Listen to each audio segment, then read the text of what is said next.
Welcome back to DesignIY. Today we're going to take a look at a wall that's framed way out of whack, bring it back to true, and get ready for a drywall install. Let's get going.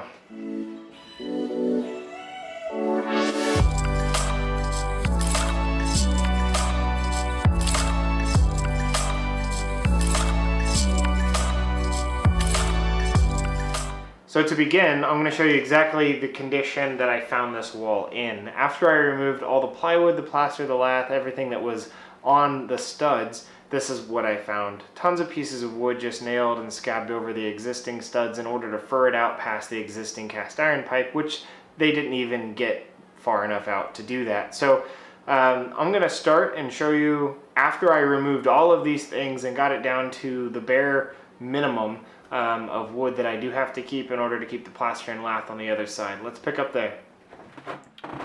So, took a break from the tub and the toilet endeavor, and we removed every bit of all of those shims that they had there on the 2x4s, minus this guy here in the center.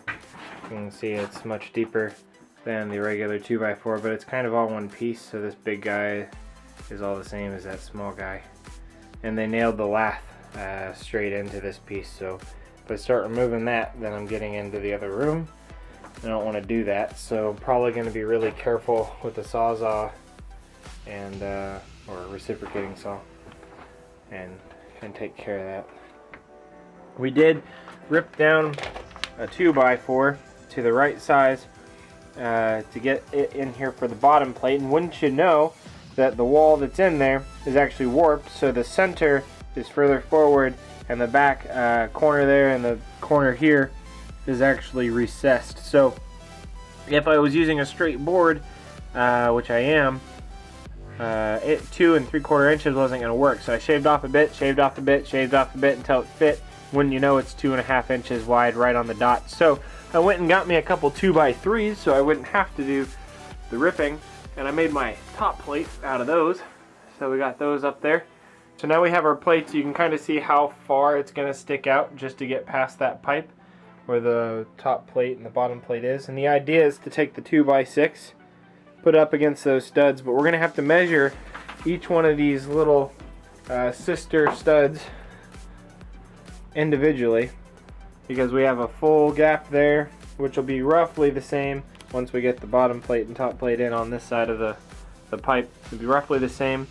And then here, of course, we can only go down to here. This is nailed into the lath on the other side, as well as this is as well. So I'm going to have to splice pieces in their individual columns, and then we'll end up with another full piece on the back side, another couple of them. So I apologize, I forgot to tape the last part of this one before I started in on the tub, so I won't be able to get around there.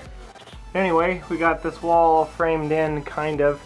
We just sistered in these 2x6s off the wall, spaced such that they lined up with our new bottom plate extension and our new top plate extensions, so that we should be able to get a pretty flush drywall install when all is said and done. So you remember what it looked like prior, with all that wood just kind of chipped in and doing what it's got to do, and we still ended up not passing this, and the plaster and plywood and whatever else they had on there was all bulging out over there. So this new wall should completely alleviate that. Again, I'll recap. This board here and this board here had to stay because the lath on the back side of that wall is all nailed to it, and I didn't want to get into that plaster. So we just kind of cut each length all the way through and made sure it was flush, and we're good to go there. On the topic of framing, I got some furring strips installed. These two ceiling joists were a little bit higher, and now I got a 1/4 inch that I got to do here. This is 3/4, so 1/4 inch here and another 1/4 inch on this one, and that should level the whole ceiling. So I apologize, I wasn't able to get my camera out to the garage and show you the cutting aspect of all of this. It is pretty straightforward with the chop saw and with the table saw. So I'm sure you can use your imagination. I would have showed you, but my camera was not cooperating with the cold temperatures at the time. I did take some photos, however, of the framing in the rest of the bathroom, so take a look at the preview of the tub install, getting the framing members up for both the valve area, getting the plumbing and piping to fit, as well as just the 2x4s that we put in as nailers for the drywall and the cement board where all the seams are going to go. So that pretty much sums up the framing for the entire video. Appreciate you guys watching. Drop me a thumbs up if you liked this video, found it insightful anyway. Drop me a thumbs down if you absolutely hated it, but definitely drop me a comment and tell me why you hated it so I can earn your thumb in the next video. Until next time, this is Marcus of DesignIY. We're signing out.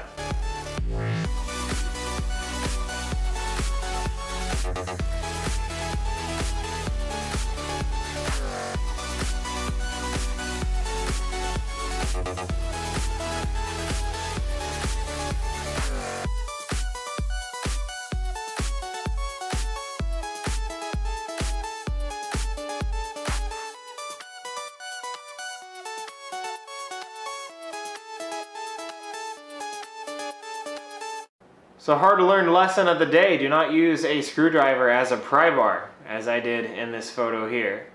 And if that photo doesn't make you feel exactly what I felt, then I don't know what will.